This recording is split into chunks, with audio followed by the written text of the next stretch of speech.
नमस्ते dear viewers. आज के इस वीडियो में हम लोग इलेक्ट्रोमैग्नेटिक इंटरफेरेंस को डिस्कस करने वाले हैं। मेरे प्यारे व्यूअर्स, इसके पहले का जो वीडियो है उसमें हम लोगों ने इलेक्ट्रोस्टैटिक शील्डिंग को डिस्कस किया है। अगर आपने वो वीडियो नहीं देखा है मेरे प्यारे व्यूअर्स तो देखिए, लिंक आपको नीचे डिस्क्रिप्शन में मिल जाएगा। ओके, जैसे इलेक्ट्रोस्टैटिक शील्डिंग एक फिनोमेना हुआ करता है, उसी प्रकार इलेक्ट्रोमैग्नेटिक इंटरफेरेंस भी एक प्रकार का फिनोमेना होती है। लेकिन एक्चुअली में इलेक्ट्रोमैग्नेटिक इंटरफेरेंस, ये जो इलेक्ट्रोमैग्नेटिक इंटरफेरेंस है, इसको हम लोग इलेक्ट्रोमैग्नेटिक कंपैटिबिलिटी के साथ मिला करके पढ़ते हैं। लेकिन हमें एक्सपेरिमेंटल टेक्निक में इलेक्ट्रोमैग्नेटिक इंटरफेरेंस सेपरेटली पढ़ना है, तो यहाँ पर हम लोगों ने इसके बारे में बहुत सारी चीज़ें लिख करके रखी हैं, तो इनको हम लोग यहाँ पर क्या करेंगे, समझेंगे। तो चलिए पहले हम लोग ये समझते हैं कि आखिर ये इलेक्ट्रोमैग्नेटिक इंटरफेरेंस है क्या। मेरे प्यारे व्यूअर्स, देखिए होता क्या है, मान लीजिए कि आपके पास कोई एक इलेक्ट्रॉनिक डिवाइस है और उस इलेक्ट्रॉनिक डिवाइस को हम लोग एक इलेक्ट्रोमैग्नेटिक फील्ड में ले गए। तो आप ये ऑब्जर्व करेंगे कि वो जो इलेक्ट्रॉनिक डिवाइस है उसमें हो सकता है डाटा का डिग्रेडेशन हो जाए, या हो सकता है जो आपका डिवाइस है उसको स्टार्ट होने में थोड़ा टाइम लगे, डेटा लॉस हो जाए या कंप्लीट डेटा लॉस हो जाए। ये सारी चीज़ें आप ऑब्जर्व करेंगे अगर आप इलेक्ट्रोमैग्नेटिक फील्ड में एक डिवाइस को ले जाए तो ये सारी चीज़ें क्यों हो रही है? ये सारी चीज़ें इलेक्ट्रोमैग्नेटिक इंटरफेरेंस के कारण हो रही है।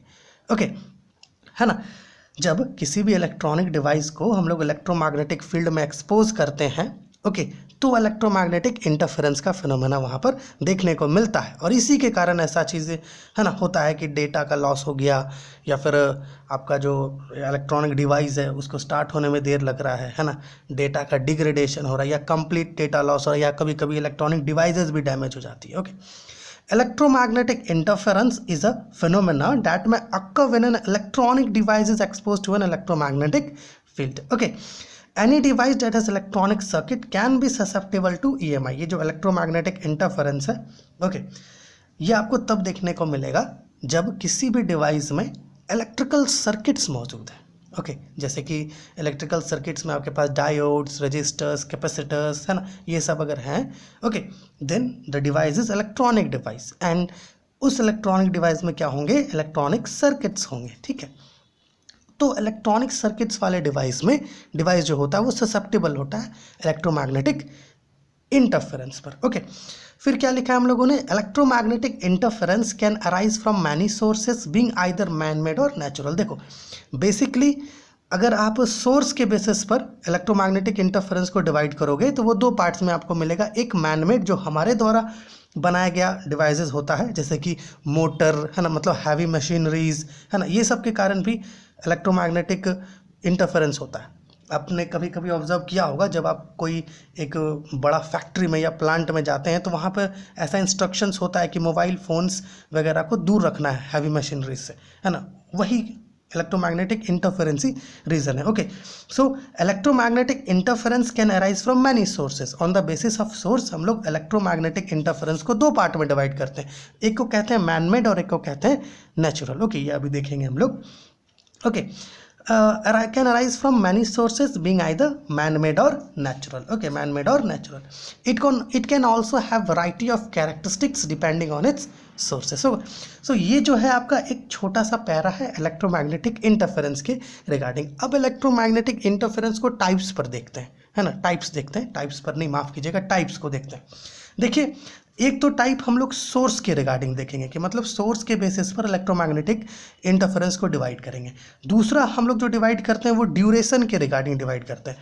ओके, कोई जो है कॉन्टिन्यूस होता है, कोई शॉर्ट पीरियड के लिए होता है।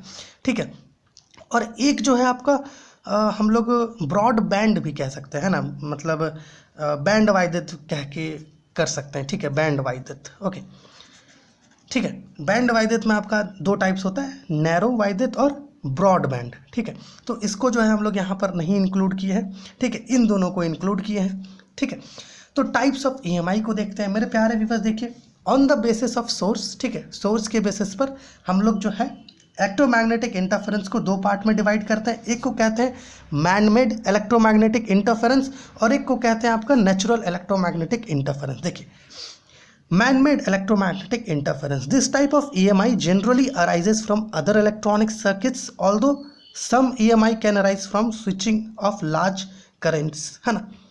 देखिए बेसिकली क्या है, अगर आपके पास कोई ऐसा सर्किट है जिसमें करंट्स जो है पास कर रहा है, रैपिडली चेंजिंग करंट जो है पास कर रहा है, ओके, तो वहाँ पर इलेक्ट्रोमैग्नेटिक इमिशंस आपको देखने को मिलेगा, ठीक है।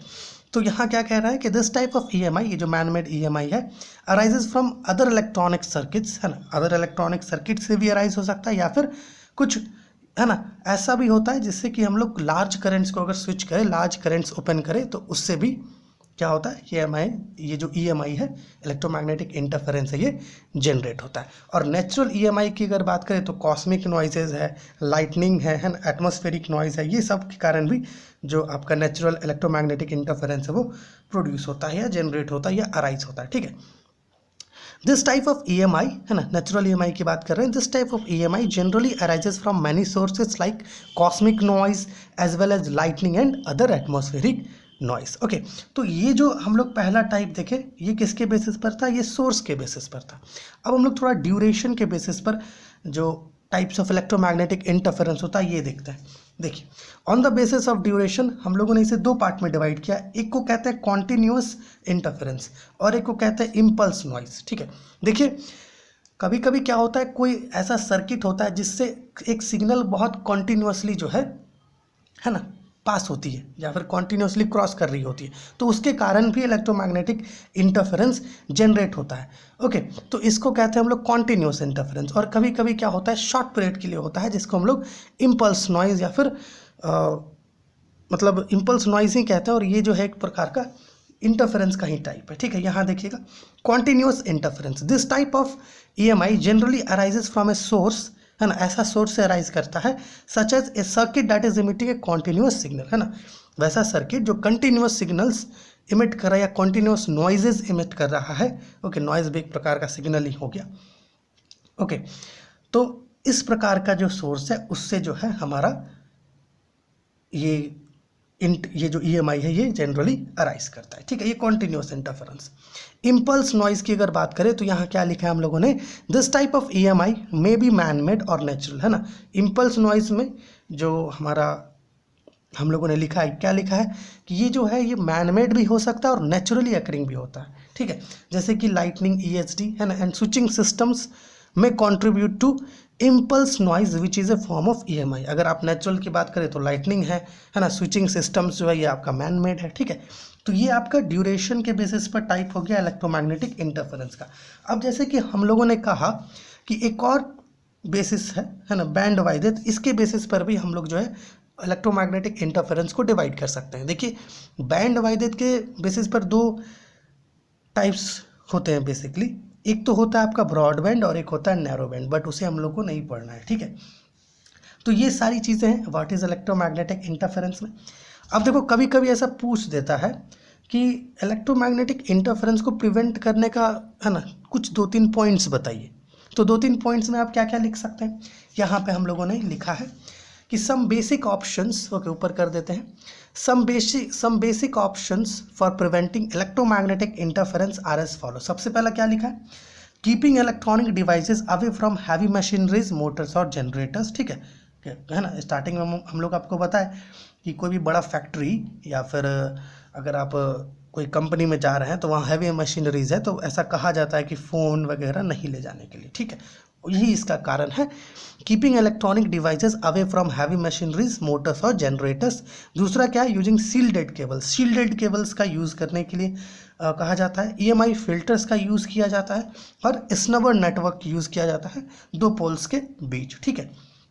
तो ये जो है 4 आपका पॉइंट्स, ठीक है, ताकि आप जो है अगर आपसे पूछे कि इलेक्ट्रोमैग्नेटिक इंटरफेरेंस को प्रिवेंट करने का या फिर क्या क्या प्रिकॉशंस ले सकते हैं, तो आप ये सारी चीज़ें लिखेंगे उसमें, ठीक है। अब यहाँ हम लोगों ने एक छोटा सा पैरा लिखा है, ठीक है, इसको भी थोड़ा हमें देखना चाहिए कि we all know that anything that carries rapidly changing electrical current gives off electromagnetic emission, okay. It is quite common for one object emission to interfere with another. EMI comprises the performance of electrical equipments by abstracting and degrading data. In some of the cases, there might be complete data loss due to this interference. Okay. Starting में जो explanation किए थे वो यहाँ पर हम लोग लिखे हैं, ठीक है ना। तो इस वीडियो में हम लोगों ने इलेक्ट्रोमैग्नेटिक इंटरफेरेंस को डिस्कस किया। ओके, आप स्क्रीनशॉट लेके, है ना, आप लिख सकते हैं, ठीक है। इस प्रकार से जो है आप अगर स्क्रीनशॉट ले लें तो आप आसानी से लिख पाएंगे, ठीक है। ये on the basis of source हो गया और ये on the basis of duration, ठीक है।